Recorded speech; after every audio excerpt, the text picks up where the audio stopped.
Hello, hello. I know it's been a long time since we've done a video. I apologize for that. I'm in Houston now, and we were planning and getting ready for Hurricane Laura, which luckily missed us. So I'm back, and I arranged this nice corner of my game room for us to do this good broadcast, good lighting. I'm Dr. Duck Vong. I'm a world famous bariatric surgeon, author of 13 books. I am retired a couple of years, but I do a lot for the weight loss surgery community, which is the obesity community. And the obesity community is deeply affected by coronavirus. So you might recognize me from my coronavirus video that went viral. It's got 16 million views on how coronavirus kills you. And for a couple of weeks, I was doing daily updates, keeping people informed. But since then, I've stopped since people are kind of used to it. I didn't really have anything new to add because I felt like everybody kind of knew everything about it. But now here we are again. It is almost September 1st. Today's August 28th. I tell you the date because things change. We are worse off. Well, we haven't made as much progress as we should. Let's say that. And you can go back to videos I did a couple months ago where I said this fall is going to be worse for coronavirus because of several things. And unfortunately, I've been right. I said, for example, that we're going to have a higher than expected hurricane season, which, as you guys know, this last week we had 2 storms in the Gulf, and we've got 2 more possibly developing this weekend out in the tropics that are heading our way again. So this is really, really early. Also, I said we would have a worst fall because of the La Nina, which would create a high number of forest fires. And you guys know what's happening in California. So those are coming true with all these evacuations, people in buses, people in convention centers, they're all huddled up for safety. What we're seeing is you're going to see some spreading events for that. Also, the startup of colleges. So people are all worried about sending their young kids back to school. Trust me, the young kids will be okay. You'll have a few positive cases, but that's fine. They won't be this big super spreader events like what you're going to see when colleges are opening. And you've seen that some have already started to rescind and gone back to online learning. And that's a whole nother mess. But I talked about colleges. And then lastly, I talked about riots and protesting. I shouldn't say riots. I should say peaceful protesters, whether you want to call them peaceful or not. But that's not simmering down. And it's in fact, if anything, with this last weekend, things have actually gotten a lot worse.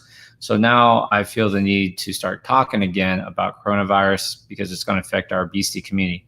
What we did start back in July was we called it the kind coronavirus community. I was just going to come and I was going to talk very kindly. If you have crap to say, we don't want to hear it. If you are going to be mean and ugly, you can go somewhere else. This is not political. This is not meant to be political in any way. It's not. It's supposed to be just really science-based coronavirus information that's unemotional. Coronavirus doesn't care if you're Republican. It doesn't care if you are a Democrat. It doesn't care if you're liberal, if you're conservative. And what we need to do is just get good information so we can fucking get over this. All right. We want to get over this, which is my last thing I said. Hi, Doug. My last thing I said, which is that this fall is going to be bad because people are frustrated, right? People are just real frustrated and they've been locked up. They're nervous about their work, their job, if they're going to still have a job. So what we want to do, you're welcome, Patricia, is that no, the US is not good. So what we want to do is give you some good information and keep you safe, okay? I will talk to you a little bit. Heather Rochelle's a nurse. She knows that, she knows what's happening with coronavirus. I will tell you briefly about my challenge. That's not going to be a big, long infomercial or anything like that. but and we can talk about mutations and things tonight too. So I'm here to take your questions. I will do just real briefly, hit share for me real quick. If you're watching this on the replay, you can fast forward. Let me, I open my weight loss challenge once a month, and it's at the end of the month. It's that time again. So what I want to do is just real briefly share with you my screen. I'm only going to do this one time. So just hang tight with me real quick. Go to weightlosschallenge.com. I'm going to show you that website. We open this once a month. It's really changing the way everything's happening, like changing people's lives. So if you go to weightlosschallenge.com, you'll see weight loss challenge, Dr. V's weight loss challenge. We have opened it. It's opening for enrollment this weekend. And for less than $1 a day, you can change your life. You're going to get a daily Facebook Live with me. Let me show you this. Have you had weight loss surgery, or have you struggled with surgery, with obesity your whole life? And you know that there are things that you just don't know. You're struggling. Things are tough. You know there are things you could be doing. Well, I can help you. That's what this program's all about.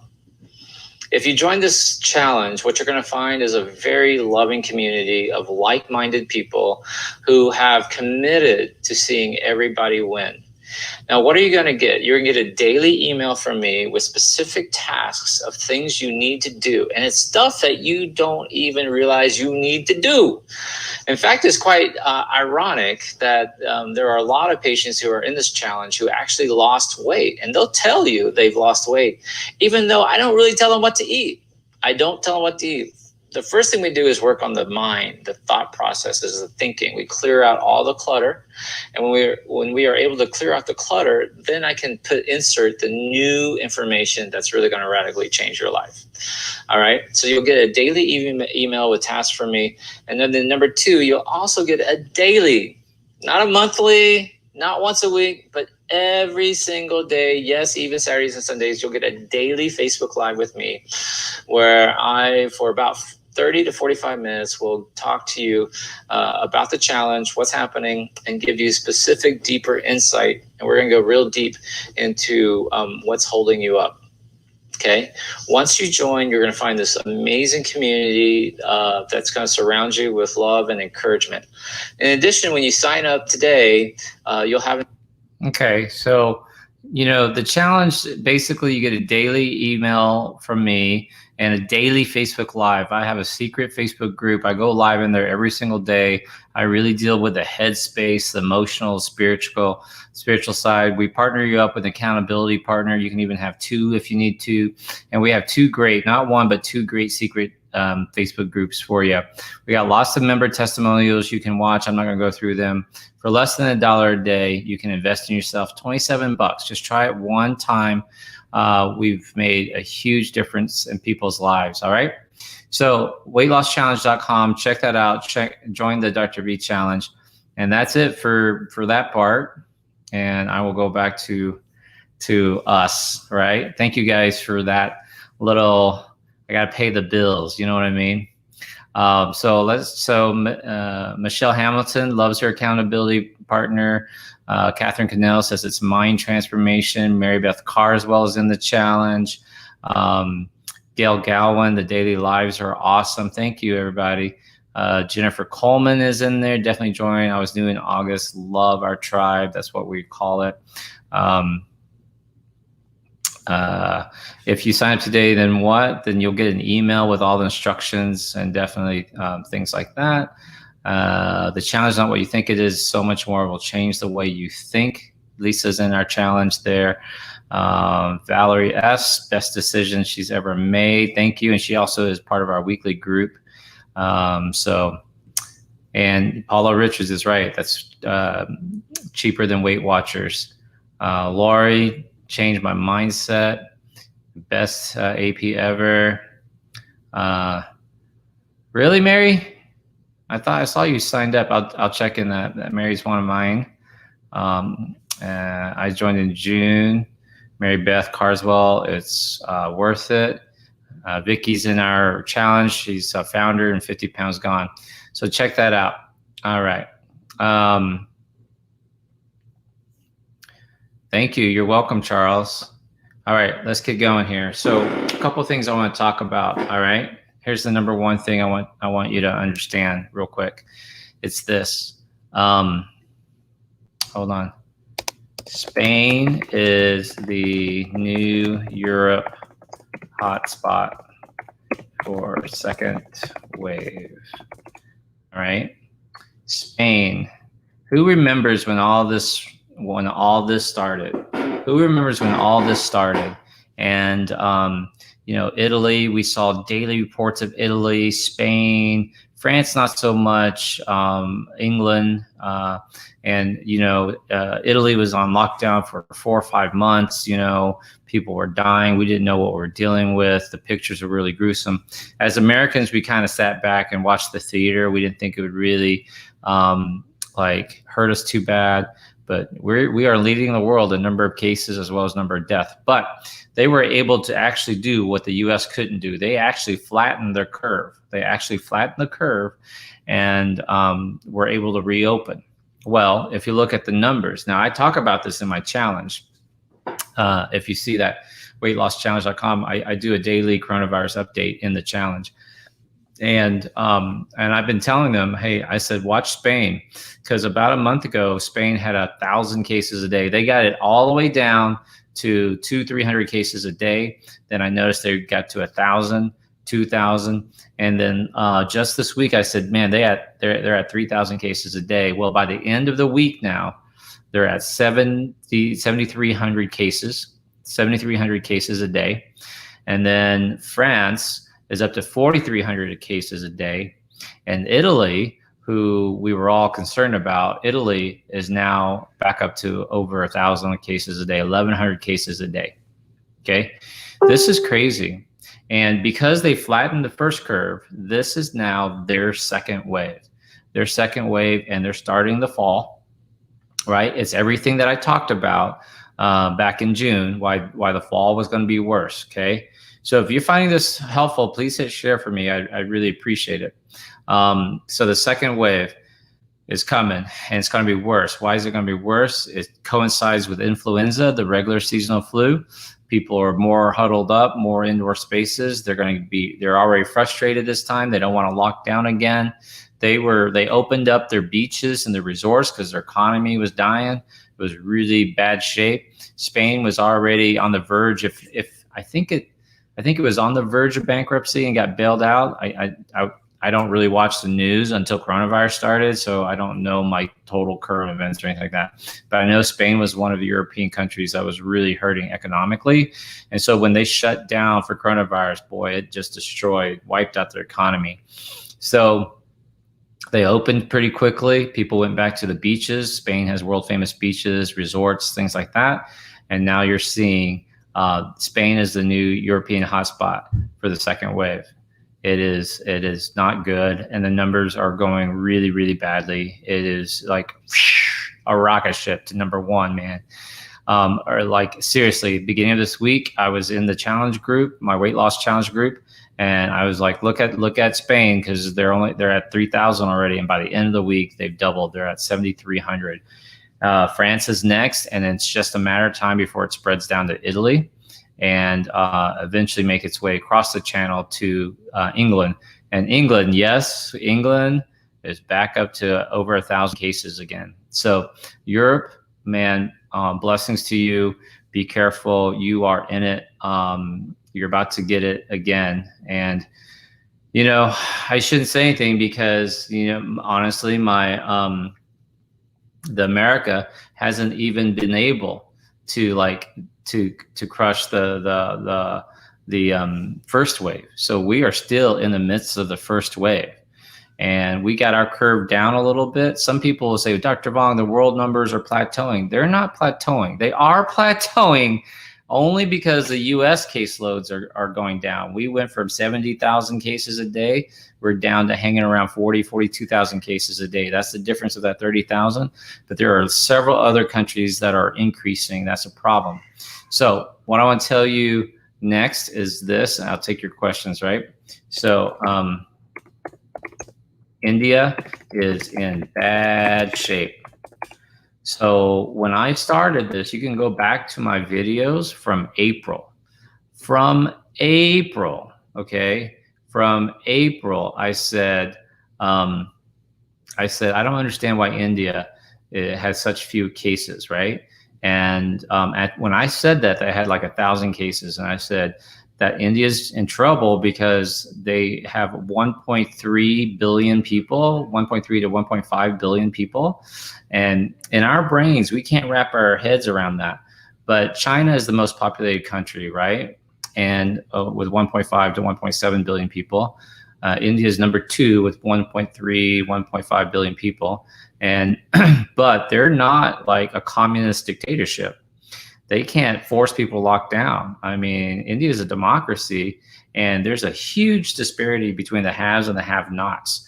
So the haves, they might be okay, but there's a lot of people in India living in really miserable, poor conditions, all huddled in together. And I said, dude, this is a tinderbox. This is waiting to take off. So comment if you guys remember me saying that back in April, that India was going to be a major problem, right? Who remembers that? And so, let me see. Here we go. I recall you saying you were concerned about India, right? So what we're seeing now is we don't get much attention about India because they're not one of these red countries. Why? Because their population is so big, 1.3 billion people. What does that mean? All right, America has 330 million people. So listen, check this out. We are India's 0.3. So 1.3 billion people means 1,300,000,000. So the United States is the 0.3. In addition to the United States, India has a whole nother billion people. So who can't be contained like they do in communist China. So I said, this is going to be a disaster waiting to happen. Who remembers that? So what we're seeing now is at the beginning of August, roughly the numbers were Brazil was, US had number 1, most cases, 5 million cases. Brazil was number 2, they had 3 million cases, and India had 2 million cases, when India was number 3. Well, right now, India is only about 500,000 cases behind Brazil. So they're going to pass Brazil sometime in September and take over number 2. And they still won't be a red, they still won't be red. They'll still be this orange color because 1.3 billion is so big. They'll still be this orange color. They're going to take over their number 2 spot. And then, yes, eventually they'll take over the US spot because currently the United States has about 40,000 cases a day, but India has 70,000 cases a day, right? So it's going to be really, really problematic, right? Okay, so India is going to be a hotspot. All right. Tip number 3, I want to tell you, I'm going to take it home, right? Don't worry about the kids. Worry about college. Okay. Here's my tip number 3 for you guys. And I know this is a charged topic. This is really charged. People and parents. I've got 2 daughters, right? I've got one daughter who's 14, just turned 14, and another daughter who just turned 4. They're 10 years apart. And my young one's in pre-K. She got into pre-K, so we're going here in Houston. They are starting the year completely online. There's no in-person classroom. So we're going to start her online next month in September. But my 14-year-old is a freshman in high school, and she got into HSPVA, which is the Houston School for Performing Visual Arts. It's the number 1 public school in Texas. And she loves to act and sing and dance and things like that. So she has to start her freshman year on virtually. So I've been saying, don't worry about the kids. Yes, they can transmit it, but it's really the older kids. And you can go back and look at this other video where I showed that the young kids that were like 5 to 10 years old did not transmit it that much, versus the kids that were like 15 to 19 years old really was the number 1 check this shit out. They were the #1 offenders that transmitted. They were the #1 source of transmission. So, so what does that mean? That means these are our juniors and seniors in high school, right? And our college freshmen, sophomores. So I can't believe I woke up one day, you know, I was like 20 years old and just like trying to get my whistle wet, just trying to find a girl who would hook up with me and let me, you know, put my hand up her shirt. You know, I went from that. And then one day I woke up and I'm like fucking 47 years old. I'm like, I am 47 years old. How the hell did that happen? Right? Like what happened there? So who remembers being, you know, 18, 19 years old and you're fumbling in the backseat of the car. You're just trying to find someone hook up with at a party and stuff like that. And that's what high school and college is all about. So worry about colleges. And colleges, right? Check this shit out.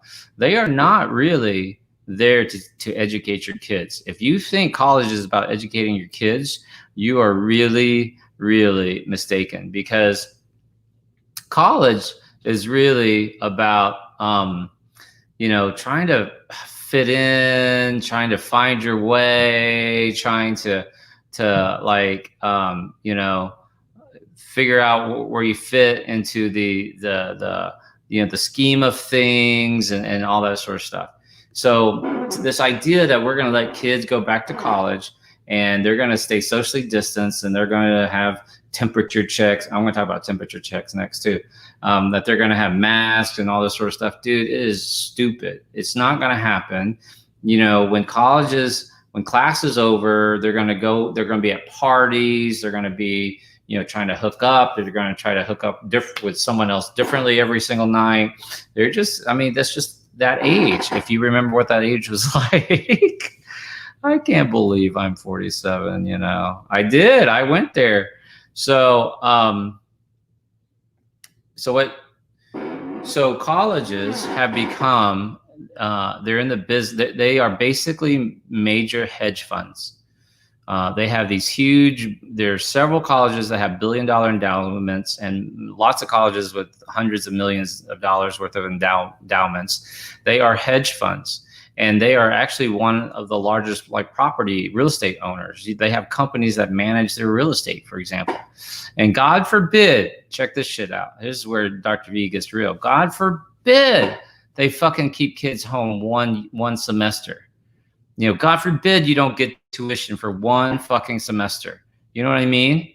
Or that you cut your tuition in half so the kids can get an education online and not feeling like they're getting ripped off because they're not having the college experience. You know, there's a lawsuit from kids suing Harvard, right? Things like that.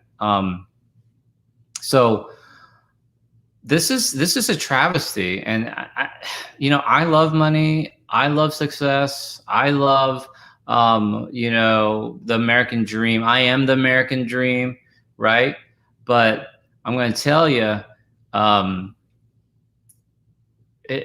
I don't understand it. I don't understand why university would just stay closed for one fucking semester. All right.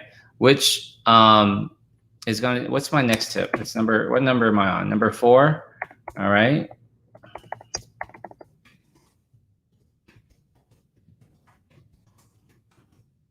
Okay. Here's my next tip. Temperature checks are not fucking shit, man. It's false security. Temperature checks are so stupid. You know, these little guns, they have these little videos of people like little temperature guns. Okay, you can go into the restaurant. You can go into school. You can come into the office. Like, temperature checks are such bullshit. They're not specific. They do not tell you if you have coronavirus. You know, they don't even tell you what you're sick from. And by the time you have a temperature, you're already fucking infected everybody. Number 1, by the time you have a temperature, you've already infected a shit ton of people. Number 2, check this shit out. Only about 50%, 40 to 50%, less than half of people with coronavirus actually have a fever.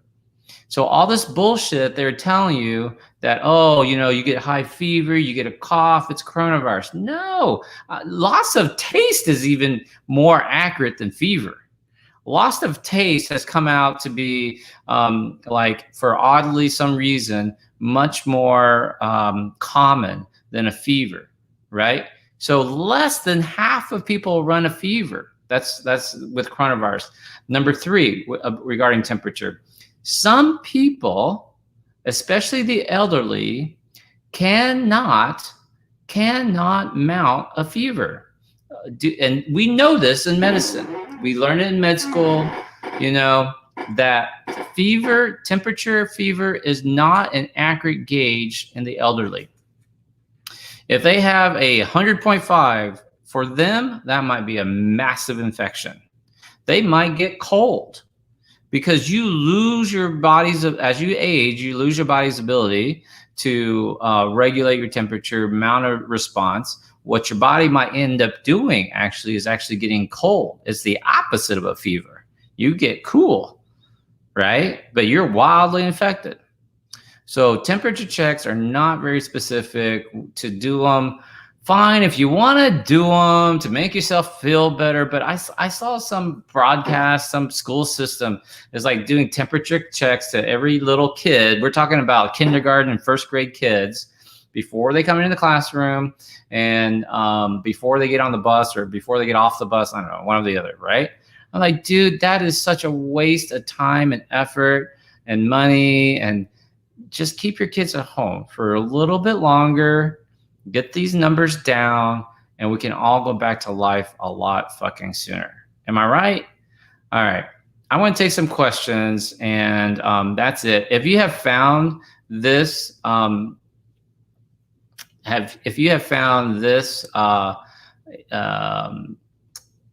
helpful, can you please hit share for me? And I appreciate that. I just saw somebody say something funny. Dr. V is,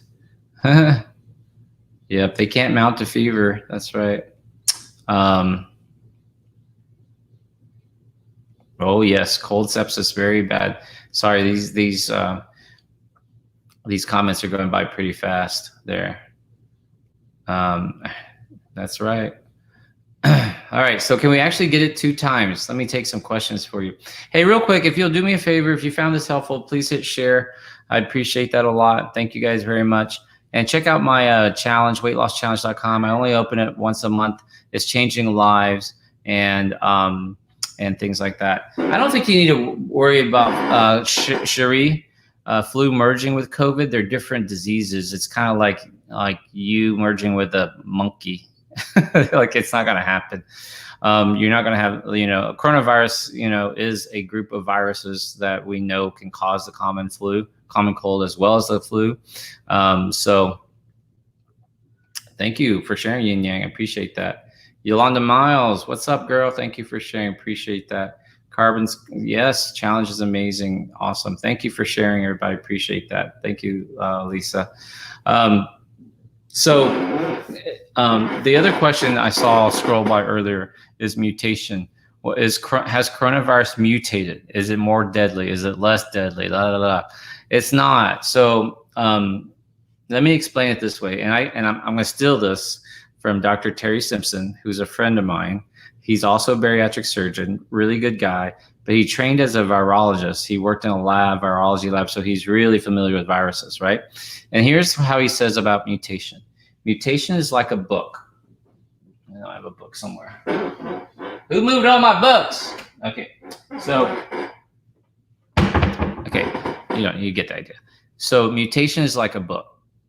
Imagine you have a book and you can read it, and it's 100 pages or whatever, and there are a couple, you change a couple of the words, you change a couple of the letters, it won't affect the book. You can even change a couple of the words, it won't affect the book. It's still the book, right?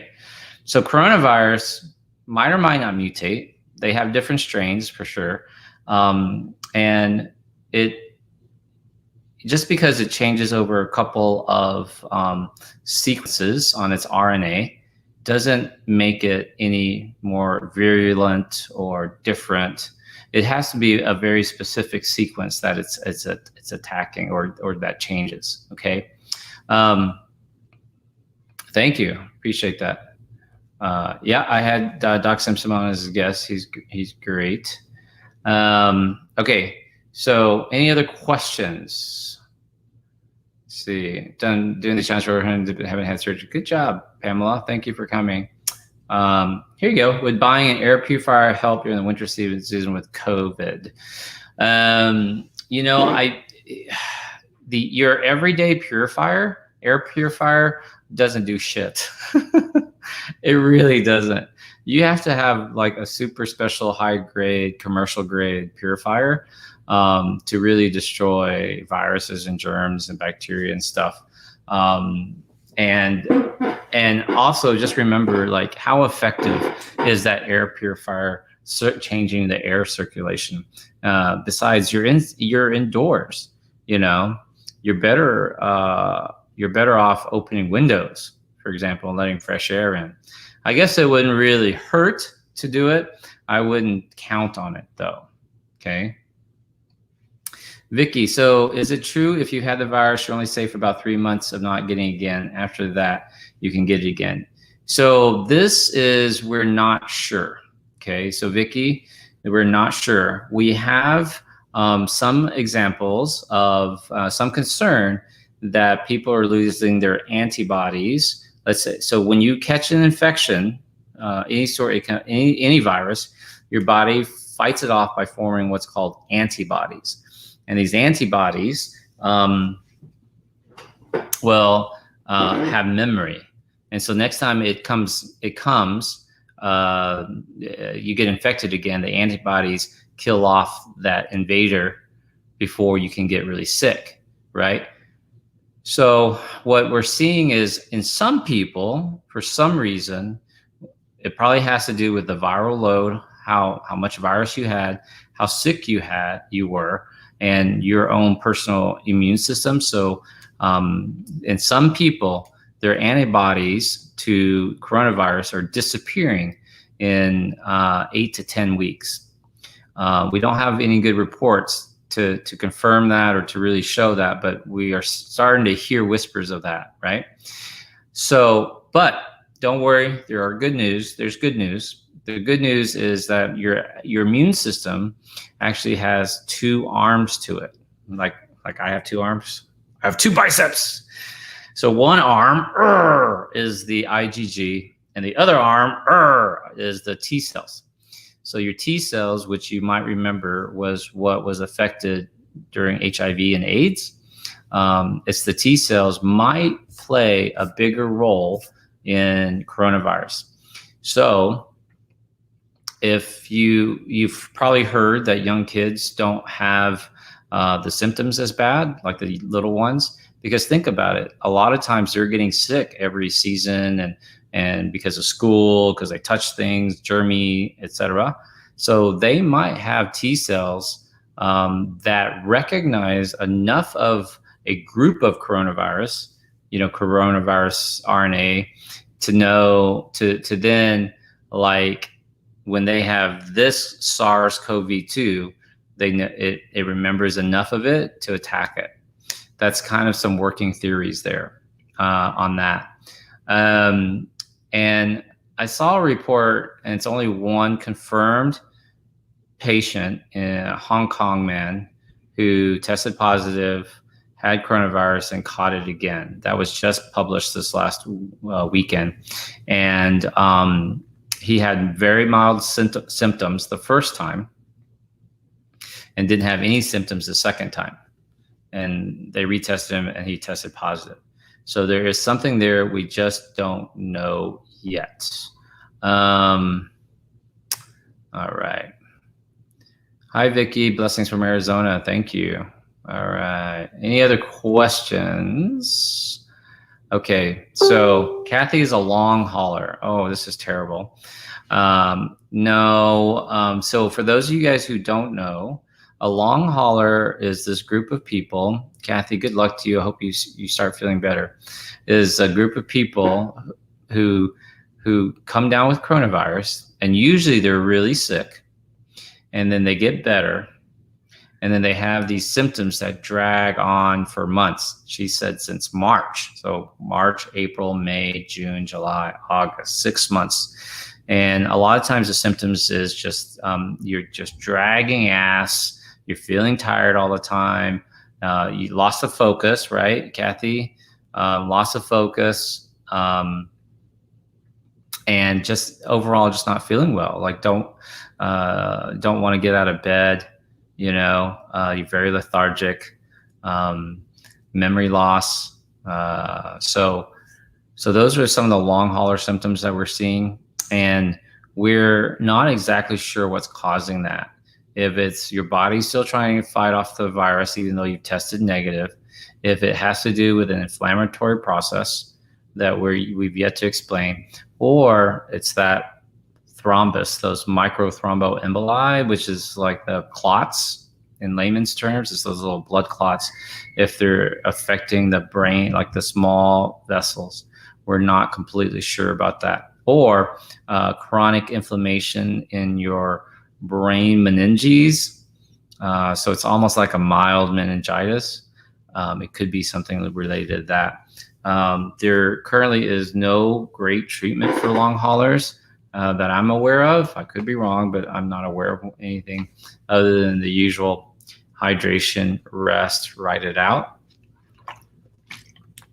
Speaking of which, I will tell you a new report that was just released a couple days ago did a meta-analysis, a big study on and here's my next one, because I'm right about this one. Hydroxychloroquine. The last fucking time does not work. So, oops, I mistyped it. But you guys get the idea. Hydroxychloroquine does not work. There was a big meta-analysis that was released a couple of days ago, this week, looked at hydroxychloroquine alone, looked at hydroxychloroquine plus Zithromax, that's the Z-Pack, right, plus nothing. And no difference, did not help symptoms, did not improve outcomes, did not make you get better sooner, right? And check this shit out, hydroxychloroquine plus Zithromax was worse, was the worst of all three, had worse results of all three. Maybe that's because the patients were a little bit sicker, I don't know. But so don't believe some of the politicians. I think it's super important. We need to leave the medicine part to the scientists, to the researchers. I mean, Dr. Fauci literally wrote Harrison's medical textbook, which is it's the big medical internal medicine textbook that every med student reads and uses and references. He's the editor-in-chief of that book. And so it's stupid. This is how dumb people are. And I'm calling out all the dumb people. I don't care what you vote for. I don't really care if you're a blue state or a red state. It's the dumbness where you say, I don't believe Fauci, but when I get sick, I go see my doctor. You understand the illogic of that? Your doctor fucking read and studied the book that Fauci wrote.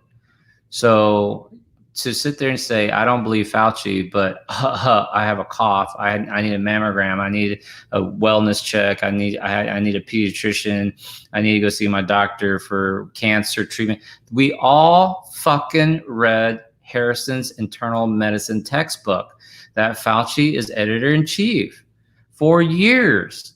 For years he's been editor-in-chief. I didn't believe it, so I pulled out my old Harrison's textbook and fucking there it was. I mean, here's his name. So this is the lunacy and the idiocy when we mix politics with, headline reading. Everyone wants to become Dr. Google and all that sort of stuff. Like, just don't bother doing it, man. Leave the science to the scientists. And some of this, what you're seeing is just science. This is how science works. You just have to make adjustments as they go, right? Okay, so thank you guys very much. I'm gonna wrap it there. I'm gonna, what I'd like to do is ask your permission, help me pay my bills. I do a weight loss challenge once a month that I open it up to the public. It's a live challenge. It goes on and on and on. And it changes. In the challenge, you get a daily Facebook Live with me where I give you coronavirus updates. I talk about the news briefly, and then I give you email that has tasks to do, things to do, and video to watch, and then I break down the video, and I really deal with the mind, body, spirit connection and your overall health. So that's weightlosschallenge.com. If you want to check it out, I'd appreciate it. I think if you will just honor me real quick, just I want to share my screen with you, show you. If you go to weightlosschallenge.com, you're going to see this challenge, and we are opening it for this weekend for less than $1 a day. You can change your life. You'll get a daily email, daily Facebook Live, tasks to do. We'll partner you up with an accountability partner, and you get access to 2 secret groups. I want to play for you a couple member testimonials. My name is Avery, and I am a Dr. V June success story. I started the challenge in June because in May I was a little nervous to join because I wasn't sure exactly what it was about. And I don't know, to be honest, I had watched some of his videos and I was just curious, but I missed the cutoff date. And when I saw that he opened it again in June, I was like, hits. I joined for 3 months because I thought, you know what, I'm going to go ahead and pay so that way I can't back out. When I say I'm a success story, I mean it. I have changed so much in these almost 8 weeks. It's absolutely unbelievable. I'm 46 years old, and I'm not wearing makeup because I wanted you to kind of see my face. When I started the challenge, I looked like an adolescent teen. I had acne so bad because I don't eat bad previous. I had Roux-en-Y in December of 2007. I've successfully kept off about 100 pounds. At one point, I'd gained a little bit back and then taken it off again, but I felt bad. I felt really bad, and I was tired of being sick. I've had a stomach ache almost every day of my life since I was like 8 years old. And I went to the doctor 2 days ago, and I told my doctor, I want off this medicine, and I want off this medicine. When I looked at him and I said, there's been 3 or 4 days a week, I don't have a stomach ache. I didn't know what that felt like. At my age, to not know what that felt like was unreal. My doctor and I never thought that I would get to this point. Dr. V brought me there. Have I lost weight on the scale? Yeah. But to me, that's irrelevant. I know to some people that is huge. And it's funny because my friends and family will say, oh my God, how much weight have you lost? It looks like you've lost a ton of weight. I really haven't lost that much weight, but I look different. I feel different. I act different. It's phenomenal. What he's done for me, countless other doctors, psychiatrists, medicines have not been able to do. This challenge will change your life. It will make you a better person. It will make you a better mother, sister, father, whatever it is. You don't have to have a surgery for this challenge to change you. This changes you. If you open your heart, your mind, your soul, everything. This challenge changes everything in your life. It's the best thing that I ever did for me. Way more better than the Roux-en-Y. I told people for years the Roux-en-Y was the best, worst thing I ever did. I wish I would have found Dr. V before I did the Roux-en-Y because I'm sure I would have lost more weight with him than I would have with the surgery. Push the button, take the challenge. What a great testimonial. And we've got a bunch of testimonials for you to see. I won't play them all, But this is what you get. $27 a month. You get everything you see here, the Facebook Live every day, daily emails, secret groups, accountability partners, dedicated community. You can save money for 3 months, or if you get signed up for the year, you get 1 month free. But you know what I tell people is it's real. We also do elimination goals every month. This month we're doing no red meat, and believe it or not, it's beef and pork. Pork is actually considered a red meat in studies. It's not the other white meat. We give you weekend exercise tips, not to bulk you up, but this is Cynthia Dale. She's in our challenge. She's certified at multiple levels. And it's really to get you moving, get you looser. Stretching exercises, they're not meant to bulk you up. They're good for any level. And it's a living challenge. So it's ongoing, and it grows as you grow. It never gets old, never gets stale. It doesn't really repeat itself. I cover how to get faster results, the mental side of weight loss, how your body image insecurities and dysphoria, emotional obstacles, preparing for coronavirus. And we even talk about money, because you got to get your money right. So I say, if you're not willing to invest $27 a month, then maybe on yourself. This is for you. $27 a month. If you're not willing to invest $27 a month for you, then this challenge isn't right for you. I have 400 free videos on YouTube, and I've got free books that you can download. But I know that if you invest in yourself, then this will change your life, right? So thank you guys so much, and I appreciate your time and attention. And if you found that this was helpful, that you'll hit share, and we can really. I'm gonna do more coronavirus videos, updates this whole weekend, and get you guys on, right? So cool. Thank you guys very much. See you next time. Bye.